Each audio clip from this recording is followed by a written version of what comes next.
I am 103 years old, and I have watched strong people disappear far too early. Not from accidents, not from rare diseases, from something quiet, invisible, and repeated every day. You probably do it too without noticing.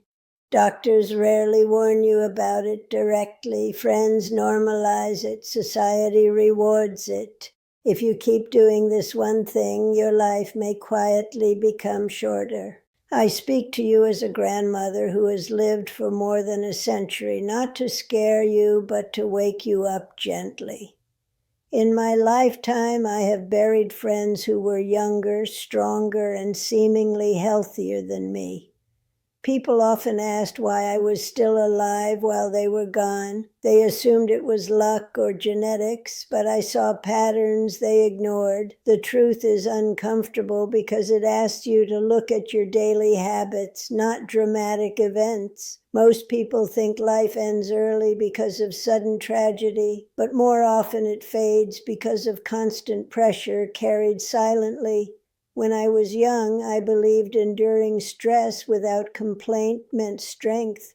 I believed pushing forward without rest meant responsibility. Society praised it. Family depended on it. I did not know that every unspoken worry and every night spent replaying problems inside my head was quietly taking something from me. I watched neighbors age quickly, not in years, but in spirit.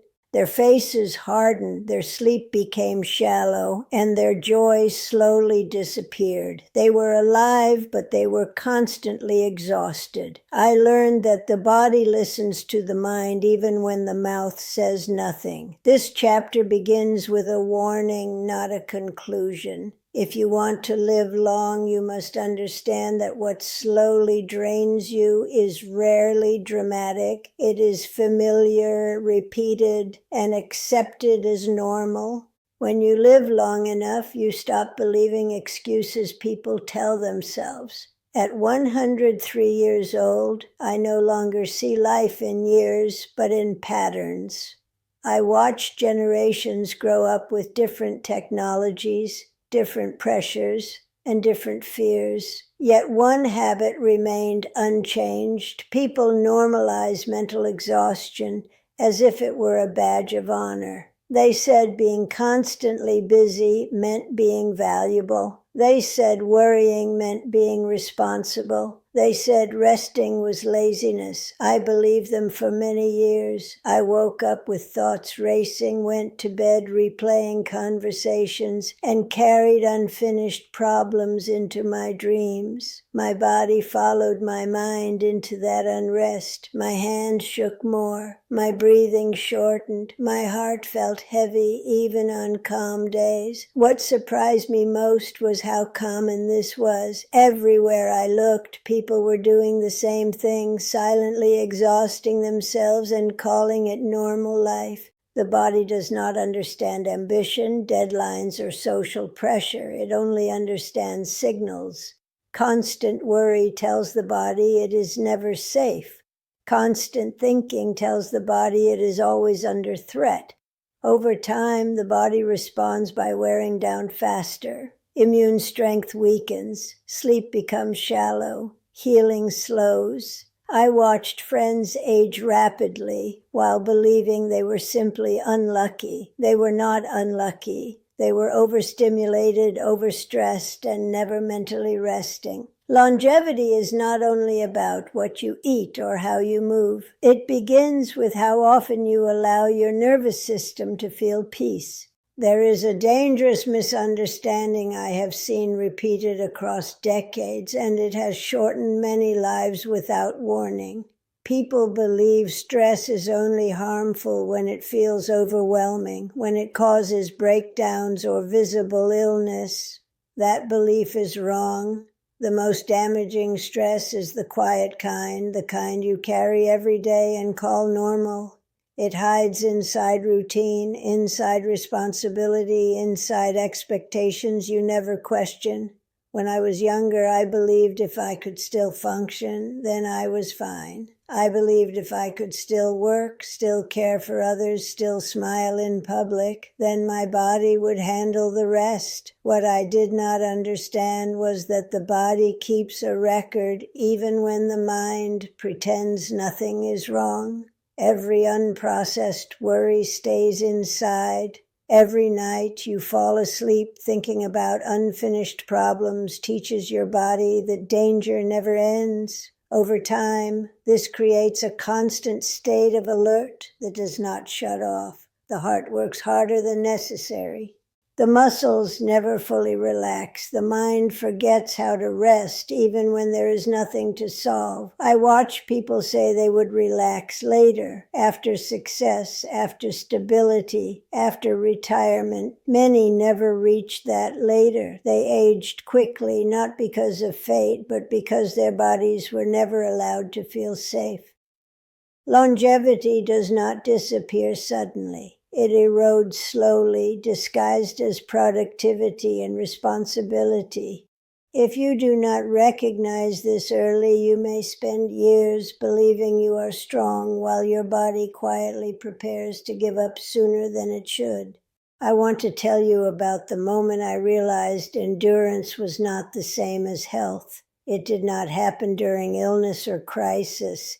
It happened quietly during an ordinary morning.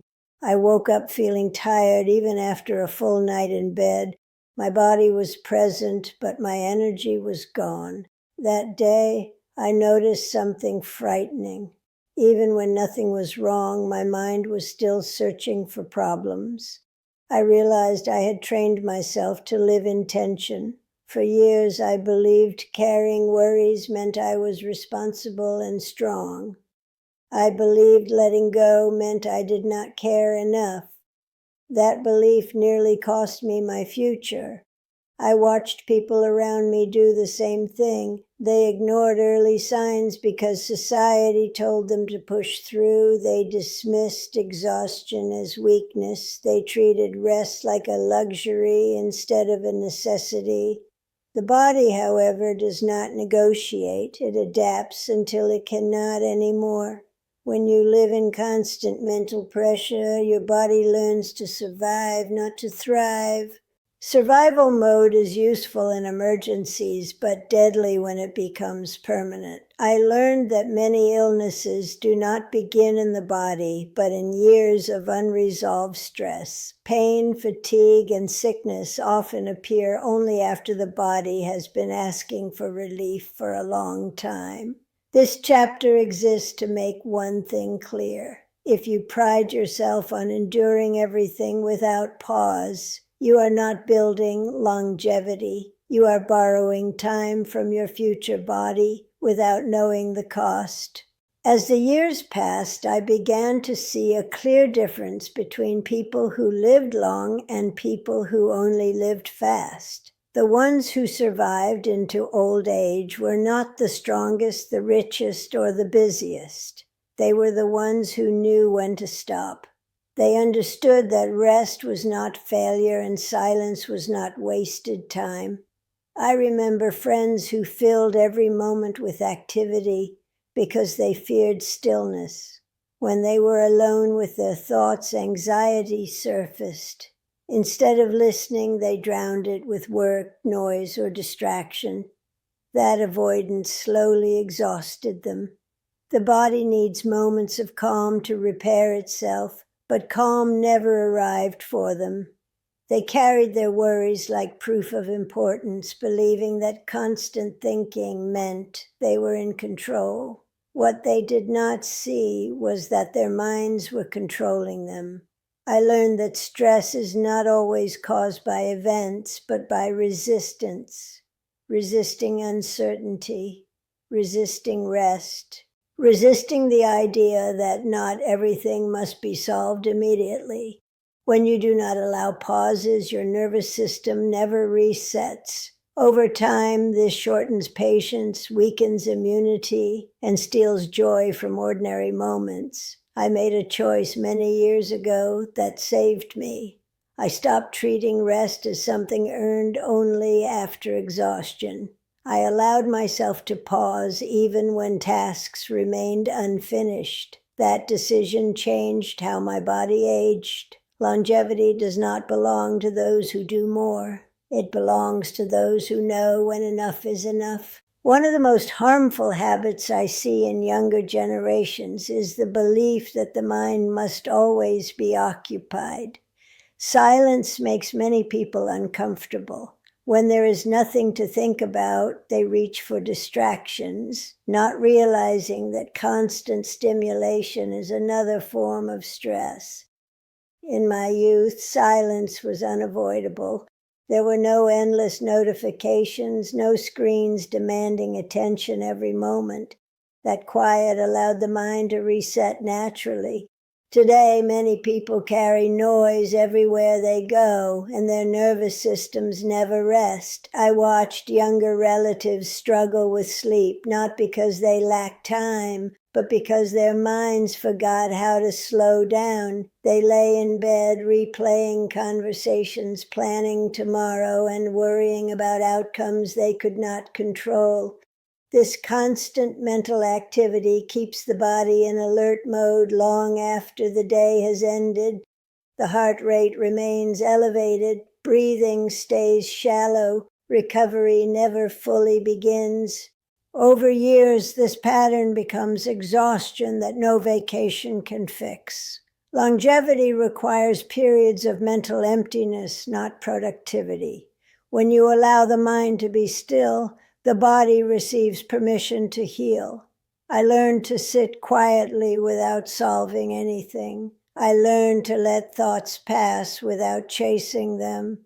This was not laziness, it was preservation. If you want to live long, you must learn that silence is not absence. It is maintenance for the mind and the body.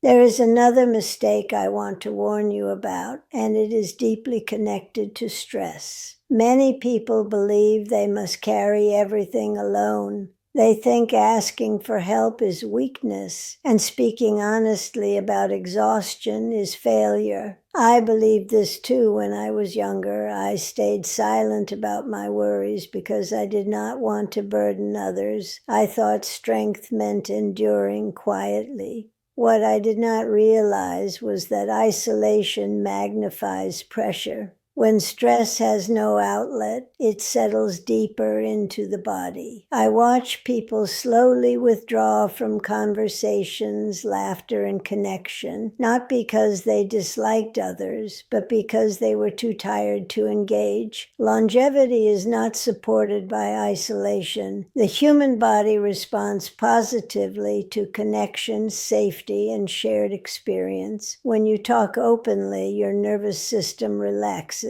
When you feel understood, your body releases tension. This is not emotional theory. It is biological reality. People who lived long often had simple but meaningful relationships. They talked, complained, laughed, and shared burdens. People who aged quickly often carried everything inside, believing silence made them strong. It did not. It made them tense, guarded, and constantly alert. Over time, that alertness wears the body down. I learned that sharing worry does not make it heavier, it makes it lighter. If you want to protect your future health, stop pretending you can hold everything alone. Longevity grows in environments where the body feels supported, not pressured to endure endlessly. Many people believe aging happens naturally and evenly to everyone, but I have seen how lifestyle choices accelerate it dramatically. One of the most overlooked causes is emotional neglect of oneself. When people consistently ignore their own limits, the body begins to feel like a tool instead of a home. I spent many years prioritizing duties over feelings, believing emotions could wait. They cannot. Unacknowledged emotions do not disappear. They settle into the body as tension, fatigue, and unexplained discomfort. I watched people complain of constant aches with no clear medical cause, not realizing their bodies were carrying years of emotional strain. The body keeps score when the mind refuses to listen. Longevity requires respect for internal signals. Hunger, exhaustion, sadness, and overwhelm are not inconveniences. They are warnings. When you dismiss them repeatedly, your body adapts by shutting down sensitivity. This might feel like strength at first, but it leads to numbness, disconnection, and faster aging. I learned to pause when my body asked me to. I rested before collapse. I allowed sadness without shame. These choices slowed my aging more than any medicine ever could. If you want to live long, you must treat yourself with the same care you offer others. Ignoring yourself is not discipline. It is abandonment, and the body never forgets being abandoned. As I grew older, I noticed that fear quietly controls many lives without being recognized. Fear of falling behind, fear of disappointing others, fear of not being enough. This fear pushes people to live at a pace their bodies cannot sustain. They rush meals, rush sleep, rush conversations, and even rush rest. I watched younger people multitask through every moment, believing efficiency was the same as purpose. What they did not see was how this constant urgency trained their bodies to stay tense at all times. The nervous system does not understand deadlines or ambition. It only understands safety or threat. When you rush through life, your body interprets speed as danger. Over time, this keeps stress hormones elevated and prevents true recovery. I learned that slowing down is not losing time. It is preserving life. When I stopped rushing, my breathing deepened, my digestion improved, my sleep became more peaceful. Longevity is deeply connected to rhythm. The body thrives on predictable patterns, calm transitions, and moments of stillness between effort. People who live long often move slower, speak calmer, and listen more. This is not weakness. It is wisdom learned through survival. If you want to protect your future health, stop treating life like an emergency. Most things can wait. Your body cannot wait forever to feel safe. Now I will tell you clearly what this warning has been about, because you deserve honesty after listening this far. The habit that quietly shortens lives is living in constant mental pressure without recovery. It is carrying stress as identity, urgency as normal, and exhaustion as proof of worth. I survived because I stopped glorifying struggle and started respecting calm. I learned that the body is not impressed by how much you endure. It responds only to how often it feels safe. When you constantly worry, rush, overthink, and push without pause, your body believes danger never ends. That belief ages you faster than time itself. Longevity is not built through force. It is built through gentleness repeated daily. Choosing rest before collapse. Choosing silence before overload. Choosing peace even when productivity is praised. I am 103 years old, not because I avoided hardship, but because I learned when to stop fighting it. If you remember one thing from my words, let it be this: your body is always listening. Every thought, every worry, every moment of calm sends it instructions. Teach it safety more often than fear. If you do, time may become your companion instead of your enemy.